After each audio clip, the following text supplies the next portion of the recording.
What is up, New York Giants fans? Thank you for tuning in to another episode of Tommy's Takes. I'm your host, Tommy G. You could have been anywhere in the world, but you're here with me. And for that, thank you. Please like, subscribe, turn on notifications. You could also check me out on Twitter at TommyG105. As always, the love and support is much appreciated. Thank you. Let's get right into it. Preseason game number 2 versus the Bengals coming up. Cincinnati has already said they're not playing their starters.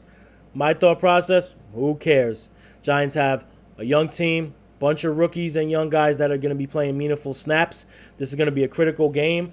This is going to start to shape some of the roster, especially the bottom few positions. And this is going to be an important one. So to those that seen Cincinnati wasn't playing their starters, lock in, tune in. I'm going to give you some players right now to keep your eye on and some position groups when the Giants play Cincinnati in game number 2. First player, Yusuf Corker, the hard-hitting safety out of Kentucky. Undrafted free agent. Giants had a very tough injury with Dane Belton, their 4th-round pick, when he had the broken collarbone. That was difficult. Everybody was excited for him. Pretty good news, though. No surgery. He should be back around week number 2, number 3. Regardless, opens up an opportunity for Yusuf Corker. When you look at Wink Martindale, he's already shown in camp and in the first preseason game, likes to run a lot of sub packages, nickel, dime, and we've seen 3 safeties on the field a lot. So even when Belton comes back, you're going to want to have some depth in the secondary. And if you look at the Giants secondary, specifically safety, you have Xavier McKinney, who obviously is a star in the making, and you have Julian Love, who has been a master of a lot and really hasn't been great at one specific thing, but still a solid player. But really, you have Xavier McKinney and a bunch of other guys. So you bring in someone like Yusuf Corker, who played well versus the Pats in week preseason game week 1. Listen, opportunities there. The reps are going to be there, especially in a game like this where Cincy starters don't play, and the Giants might be apt to take out McKinney and Julian Love early. This is a perfect opportunity for Corker. Also fits the Giants' defensive game plan perfectly. Hard-hitting. He can come down in the box. When Wink wants to get creative with these blitzes, he can move Corker all over. I thought it was a great pickup as an undrafted free agent. I actually had him going in the 6th, 7th round in a couple of my mock drafts. I think this is a very important game for Corker. I think he can make an impact. And when you're looking at, Joe Shane saying recently, we're going to be players still to week 1. We're going to be moving. We're going to be trying to make something happen.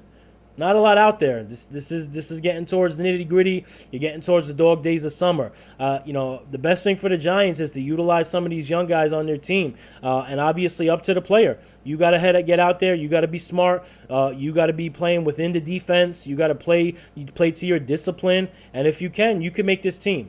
When it comes down to that bottom 50 players to make the roster, they're looking for guys that are versatile and they're looking for smart players. So I look for Yusuf Corker to play a lot of snaps and have a lot of reps this game. I look for him to make an impact. This is going to go a long way for him as a player, but I'm super excited for him, and I know the Giants are excited for him. So that's number 1 to keep your eye on. Number 2, we're going to go with a position group here. Now, anyone that watched the Patriots game, the first preseason game, you've seen something you haven't seen in a little while with the New York Giants. You've seen the snap, the ball hiked, and you've actually seen the offensive line push forward, right? You've seen some pushback. You've seen some holes for the running backs, and you've seen the running backs running hard.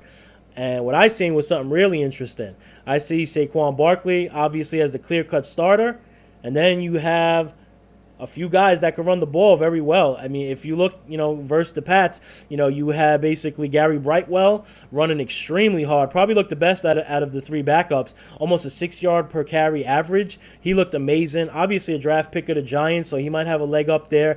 But you also have Antonio Williams. He had 9 rushes for 61 yards. You have undrafted free agent Joshua Corbin, who looked good, and he's a solid kick returner. I think this position group specifically is one to keep an eye on, especially heading into the Cincinnati game, because the Giants last year kept 3 running backs and 2 fullbacks. Obviously, Barkley's the starter, so that means they're probably only going to keep 2 running backs. So one of these guys is going to be on the outside looking in, and it's really tough right now when you look at it. If you're just going off Thursday night, Gary Brightwell got north and south. He hit the hole. He looked good. The offensive line made some holes. Really what you've been looking for from the New York Giants for a long time now. So I'm keeping my eye on that. Obviously, special teams comes into play when you're talking about the second, third, fourth string running backs, and obviously depth. If the Giants are struggling at depth on the offensive line, in the secondary, they might decide to carry an extra guard or tackle. They might decide to carry an extra cornerback, and that's going to make this running back competition even more important. My money right now is on Gary Brightwell. I thought he played very well versus the Patriots.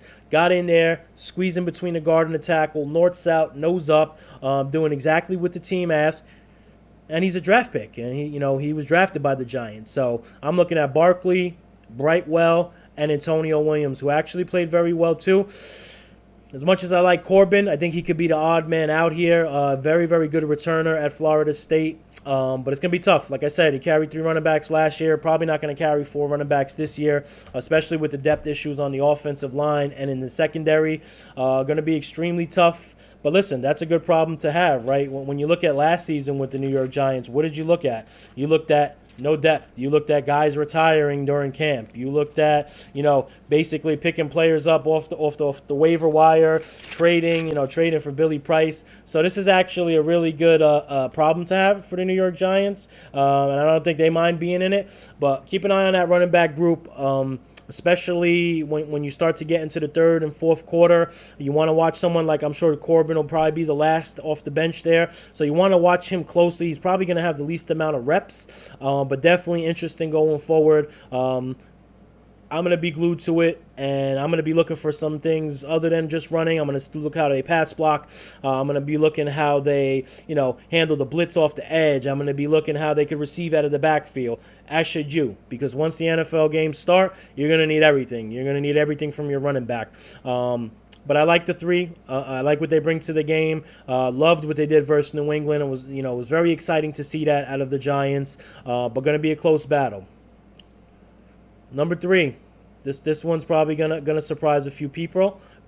I got Devery Hamilton, second-year player out of Stanford and Duke as a transfer. Spent last season on Las Vegas practice squad. Played very, very well versus the Patriots for the Giants in preseason game 1. He had 70 snaps at left tackle in the opener. Very good camp, swing tackle, guard. Could play a little bit of both. Obviously the Giants have some problems here. You got Andrew Thomas, you got Evan Neal, and that's really it. You got a lot of mystery going on in there. A lot of injuries. Lemieux was injured. Obviously, Gano got injured. You have injuries to Bredesen. I mean, it's ridiculous how many injuries the Giants have had, especially in that interior offensive line. So look for Devery Hamilton to make an impact. He had a 90.1 PFF rating in the first preseason game. Now, listen, PFF, sometimes their ratings could be out there. That's a high grade, and that's a high grade for a second-year player trying to make a team. So that was impactful to me watching it. And when you watch them play the game, and you've seen it. You've seen the pushback. You've seen the good footwork. You've seen the good hands. You've seen the balance, right? So keep an eye on him, especially with these injuries. He's definitely someone that can make the 53-man roster. You still have Perth in a red jersey. McKeithen torn his ACL. Very, very tough injuries. Daboll was asked about Hamilton after the game, and he says, listen, played a lot of plays. He competed really well out there.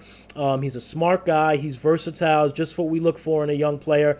And that's an indictment for the head coach. So, when you're looking at some of these last few roster spots get hammered out soon, that's going to be very key, what the coach thinks of you. And obviously he went to Stanford and Duke, so he's a smart player. I'm excited for him, for the Giants. I think he could step in there. And listen, let's be honest here. While they had struggles with the quarterbacks and wide receivers last season, the offensive line really killed this Giants football team. Those early injuries to an already strapped team really killed them. So if they can get a couple young players in here that could fill in and that could hold the 4 and not be disastrous, that'll be the key. We'll see. Last but not least, wide receiver group battle. So, very similar to the offensive line. You have Kenny Golladay, you have Kadarius Toney, and they're all question marks. Let's be honest here. Golladay has struggled with some of his work ethic stuff. Hasn't looked great. Didn't look great in his first season with the Giants. Toney has suffered constant injuries, ailments, absences. I love his energy. It was exciting to see him in the beginning of the camp, having fun, being himself. They played his music at one of the practices. That was awesome. but he's hurt again. And while I did see him doing some footwork drills recently, it's a question mark. So when you get into the regular season, you cannot have these question marks, especially with your perennial number 1 and number 2 guy. So who else is next, right? You look at it. You have Colin Johnson, 7 catches for 82 yards versus the Patriots. Did have a fumble. He had a fumble last season in limited snaps. But the guy plays well. He's tall. He can high point the ball. He's physical. I think Colin Johnson is a lock to make this team. But you also have Richie James. 3 catches, 44 yards, and a touchdown versus the Patriots. Super quick. Could be a really good returner. I think it's going to be a tough battle, and I think Darius Slayton's going to be the man on the outside looking in. Some really, really good battles when you look top to bottom and you look at the receiver core, you look at the running back group battle. When people saying, oh, the Bengals are not playing their starters, it's not even worth watching. Well, it is, because you're going to start to see the shaping of this Giants roster coming here. And you're going to start seeing it right away in this game number 2. So keep an eye on Yusuf Corker. Keep an eye on the running back group. The three-headed monster battle. Keep an eye on the wide receiver group battle from 1 to 5, and keep an eye on Devery Hamilton. I think these are the players in the groups to focus on, and they're going to shape this roster when it comes down to making that 53-man. You're going to see some of these ingredients here, and that's why this game coming up versus the Bengals is important. I'll be back with a preview of that game soon. Again, thank you everybody for tuning in. Thank you for all the love and support. Peace.